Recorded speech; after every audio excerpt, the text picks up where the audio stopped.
예, 안녕하십니까. 예, 이번 시간은 이제 86번부터 문제를 풀어보도록 하겠습니다. 86번 같은 경우가 진실의 순간이라는 어떤 이야기가 있습니다. 그래서 뭐 진실의 순간 해가지고 뭐 여기 보시면 MOT라고 이렇게 이야기가 나오거든요. 그래서 이 진실의 순간이라고 하는 것이 뭐냐? 여기 보시면 MOT 해가지고요. Moment of Truth라고 해서 진실의 순간입니다. 이 진실의 순간인 게 뭐냐? 즉 고객하고 그 다음에 기업이 직접 만나는 순간이라는 겁니다. 그러니까는 뭐 예를 들어 가지고 그 뭐 현대 자동차라고 합시다. 그러면 현대 자동차를 뭐 이끌고 있는 뭐 정몽구 회장 뭐 이런 사람들하고 고객이 직접 만나지는 않죠. 우리가 이제 현대 자동차라고 하는 회사와 직접적으로 만나는 순간은 바로 뭐 자동차 대리점을 방문해 가지고 자동차 판매원하고 직접 만나는 경우 이때가 바로 고객과 직원이 직접 접촉을 하는 순간이라고 보시면 됩니다. 이게 바로 MOT라고 하는 거죠. 예, 진실의 순간. 예, 그래서 그 직원하고 직접 맞닥뜨리면서 이야기도 나누고 하면서 이제 그 직원들의 어떤 태도에 따라 가지고 이 자동차를 사야 되겠다. 이 기업에 대한 그 이미지는 괜찮구나. 라는 것들이 이제 확립이 될 수가 있다라는 겁니다. 그래서 이제 이거 갖다가 우리는 이제 MOT, 즉 진실의 순간이라고 할 수가 있겠습니다. 자, 근데 이제 86번은 이제 이런 어떤 MOT가 발생하는 상황을 갖다가 한번 써보시오라고 이렇게 이야기를 했습니다. 그래서 이 MOT가 발생하는 상황은 이 밑에 그 정답을 보시게 되면요. 이게 5가지가 쭉 나와 있습니다. 고객이 광고를 볼 때, 예.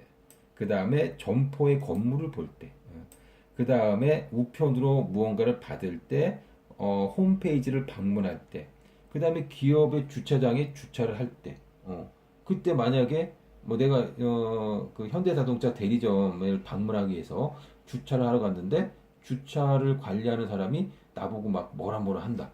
그러면 굉장히 이미지가 안 좋아지는 거죠. 예. 어쨌든 이게 바로 이제 진실의 순간인데 이 5가지 말고도 뭐 많이 있죠. 그래서 제가 여기다 몇 가지 또 써놨습니다. 예를 들어서 기업에게 전화를 걸 때, 그 다음에 고객이 그 기업이 만든 제품을 처음 볼 때, 뭐 이런 것들도 바로 진실의 순간, MOT라고 볼 수가 있겠습니다. 여러분들도 한번 그 진실의 순간이 요거 말고도 어떤 것들이 있는지 한번 생각을 해보시길 바라겠습니다. 그래서 뭐 요거는 이제 이 정답은 이거 말고도 많이 있기 때문에 뭐 이거 갖다 뭐 외울 것까지는 없고 한번 잘 생각해 보신다면 충분히 답을 쓰실 수 있을 걸로 생각이 듭니다. 자, 그 다음에 이제 87번을 보겠습니다. 다음은 인바운드 상담의 흐름을 나열한 것이다. 가로 안에 알맞은 것을 쓰시오라고 했습니다. 인바운드는 고객들로부터 전화가 걸려오는 겁니다.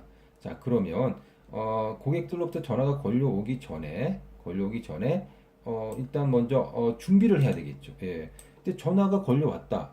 근데 아무런 그 지식을 가지고 있지 않다면 고객이 물어보는 말에 대답을 할 수가 없겠죠. 그러니까 당연히 준비를 하고 있어야 됩니다. 그래서 제품 및 서비스에 대한 완전한 숙지를 하고 있어야 고객이 묻는 말에 잘 대답을 해줄 수가 있다라는 거죠. 자, 그러면 이제 실제로 전화가 왔습니다. 그러면 전화를 받아야죠. 그러면 당연히 인사하고 자신을 소개하고요. 그 다음에 고객님 어떤 일로 전화를 하셨습니까? 라고 이제 내용을 파악해야 되겠죠? 예, 그래서 뭐 때문에 전화를 했는지 파악을 해야 되고요. 그 다음에 이제 고객이 이제 뭐라 뭐라 이야기를 할 거 아니겠습니까?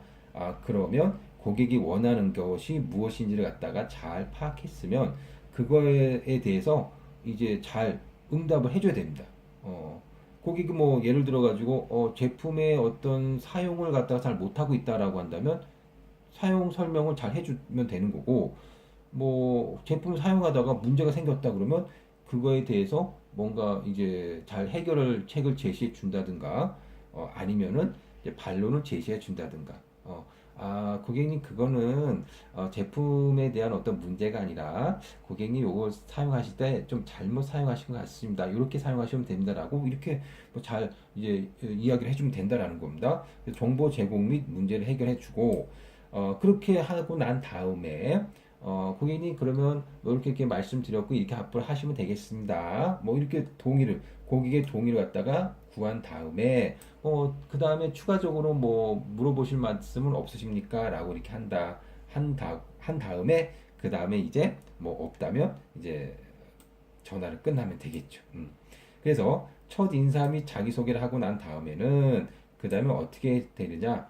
고객에 대해서 어떤 내용을 가지고 고객이 전화를 했는지 내용을 파악해야 된다는 겁니다. 그래서 기억번의 답은 고객의 내용을 파악하는 거고, 그 다음에 정보를 제공해 주면, 그 다음에는 고객의 동의를 얻어야 되겠죠. 고객의 동의를 얻고, 그 다음에 확인을 하시면 되겠습니다. 자, 여기 이제 인바운드 상담의 흐름이라고 보시면 되겠고요. 그래서 잘 한번 생각해 보신다면 이런 어떤 과정들이 굳이 외우려고 하지 않아도 아마 외울 수 있지 않을까 이렇게 생각이 듭니다. 자, 그 다음에 이제 그 88번을 보도록 하겠습니다. 소매상이 소비자에게 제공하는 기능을 네 가지 쓰시오 그랬습니다. 우리 소매상이라는 사람들을 우리 잘 알고 있죠. 그래서 소매상도 있고 도매상도 있는데 이 도매상은 뭐냐면요. 도매상은 최종 소비자하고 거래를 하지 않는 사람이라고 보시면 되겠습니다. 여기다가 이제 제가 써놨듯이 도매상이라고 하는 것은 최종 소비자와의 거래를 제외한 모든 거래를 하는 사람이라고 보시면 되고요. 그럼 소매상이라고 하는 사람은 뭐냐? 바로 최종 소비자하고 거래하는 사람이라고 하시면 되겠습니다. 자, 그러면 이런 어떤 소매상이 소비자에게 제공하는 기능에는 어떤 것들이 있는지 한번 보도록 하겠습니다. 첫 번째가 뭐냐면 일단은 고객들에게 올바른 상품을 제공해 줘야 되겠죠. 그 다음에 적절한 상품을 갖춰야 됩니다. 소비자들은 도매상을 이용하지 않는 이유는 도매상을 찾아가기도 어려울 뿐더러 그 다음에 도매상은 많은 그런 어떤 그 상품을 갖춰 놓지 않죠. 대량으로 갖춰 놓고는 있겠지만 아주 많은 종류의 물건들을 다양한 물건들을 갖춰 놓지는 않을 겁니다. 도매상 같은 경우. 그래서 소매상은 소비자들이 원하는 아주 많은 종류가 다양한 상품을 잘 갖추어 놓을 필요성이 있을 겁니다.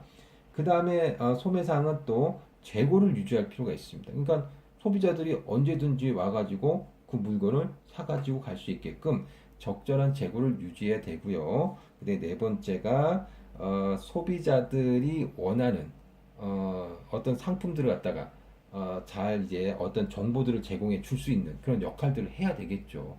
그래서 소비자들이 원할 수도 있고요. 아니면 소매상들이 좀 더 좀 이끌어 가지고 고객들에게 고객님 이거는 요새 트렌드는 뭐 이러이러한 겁니다.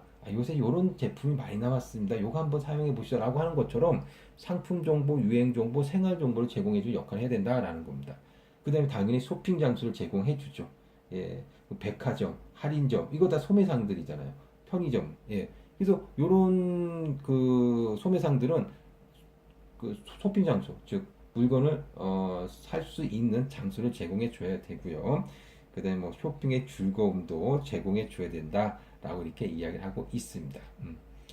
자, 그 다음에 89번 볼까요? 소비자의 구매 의사 결정 과정. 우리 구매 의사 결정 과정 우리가 이거 참 많이 한 것 같아요. 예. 그래서 제가 여기다가도 뭐 29번, 45번, 58번에서도 이제 설명을 했다라고 이제 이야기를 쭉 하고 있습니다. 예, 그래서 요걸 한번 보시면은 아마 소비자 구매 의사 결정 과정이 어떻게 되는 건지 아실 수 있을 거예요. 뭐 간단하게 문제 인식하고 정보 탐색하고 대안 평가하고 구매하고 그 다음에 구매 후 평가 이렇게 5단계로 이루어져 있습니다. 그래서 요거 설명을 많이 했기 때문에 아마 잘 알고 계실 겁니다. 그 다음에 90번 보시면요. 다음은 포지셔닝 전략의 수립 절차를 나열한 것이다. 빈칸에 알맞은 것을 쓰시오 라고 했습니다. 예, 요것도 이제 그 79번을 보시게 되면요. 그때 이제 설명을 한 거라고 보실 수가 있습니다. 근데 한마디로 말해서 우리가 포지셔닝 전략을 세울 때 어떻게 하느냐? 세 가지죠. 시장 분석하고, 그 다음에 경쟁사 분석하고, 그 다음에 우리 회사 분석하고, 예. 그러니까 한마디로 전반적인 상황을 분석하고, 그 다음에 상대방을 분석하고, 나를 분석하고, 뭐 이렇게 보시면 되겠습니다. 79번 한번 볼까요? 79번을 보시면, 여기 나오네요. 79번. 그래서 시장 분석하고, 그 다음에 경쟁 제품의 포지션을 분석하고, 자사 제품에 대한 분석하고, 뭐, 이렇게 보시면 되겠습니다. 예. 그래서 90번 같은 경우는, 보시면, 먼저 기업번이 나오고요. 그 다음에 경쟁 제품의 포지션을 분석한다라고 했는데, 경쟁 제품 포지션을 분석하기 전에 먼저, 예, 시장을 분석해야 되겠죠? 예, 그래서 먼저 이제 시장을 분석하시면 되겠습니다. 그래서 이 시장 분석에는 그러면 어떤 분석들이 있느냐? 시장 분석에는 전반적인 시장에서 활동하고 있는 소비자들의 욕구를 파악하거나 혹은 시장 내의 수요의 수준이라든가 혹은 시장에서의 수요의 어떤 추세라든가 뭐 이런 것들을 갖다가 분석하면 되겠습니다. 그 다음에 이제 그 경쟁 제품의 포지션을 분석하고 그 다음에 니은번 경쟁 제품을 이제 그 포지션을 분석했으니까 이 그 다음에는 또 나오는 것이 이제 그 다음에 나오는 것이 이제 그 자사 제품의 어떤 분석을 좀 해야 되겠죠? 예, 여러분들. 예, 그래서 자사 제품의 포지셔닝을 분석을 해야 되겠습니다. 예. 근데 뭐 기업분 같은 경우는 어쨌든 뭐 시장에 대해서 분석이 이제 소비자 분석하고 그 다음에 경쟁 제품 분석하고 그 다음에 니은번은 자사 제품 분석하고 뭐 이렇게 보시면 되겠습니다. 예. 자, 이렇게 해서 우리가 이제 90번까지 문제를 풀어봤고요. 91번부터는 다음 강의에서 또 풀어보도록 하겠습니다. 예, 수고하셨습니다.